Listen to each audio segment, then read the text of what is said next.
Riots will spread throughout the world as food and energy prices rise beyond what people can afford.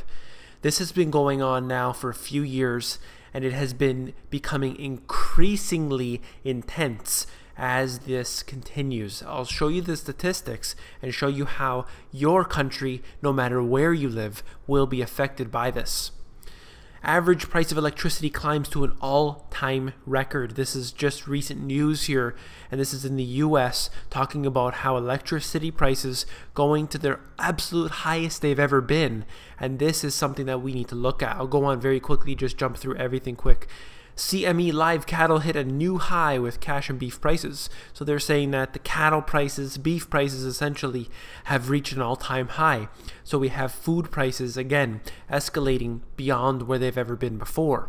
This is Ontario in Canada here. High Ontario power rates, and they go on to say other things, basically saying that Ontario is too expensive compared to everywhere else. Well, that's going to bring in some civil unrest. Again, Australia, electricity prices are among the highest in the world.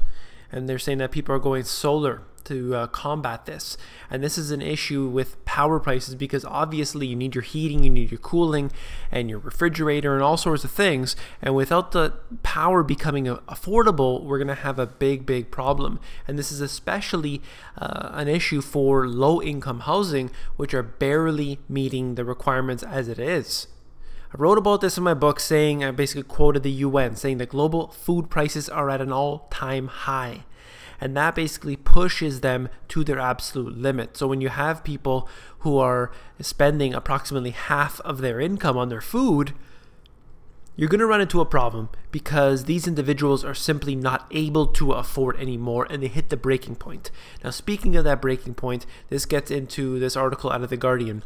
Global riot epidemic due to the demise of cheap fossil fuels. And they're talking about civil unrest. They're talking about all sorts of riots that have occurred and will occur. So this is going into it to get into more detail here. This month alone has seen riots kick off in Venezuela, Bosnia, Ukraine, Iceland, and Thailand. That is just recently happening, and people are thinking, well, you know, it just happened in the Middle East, or it'll just happen over there, it'll never happen to me. But that's really not the way it works. So they have this, the FAO has this indicator, and they say that once it goes over 210, that's when we have riots becoming a problem. And of course, other people say that once your income is 40% of food is 40% of your income, that's when you have a problem. So there are many indicators that we can use. However, let me just go scroll down very briefly here.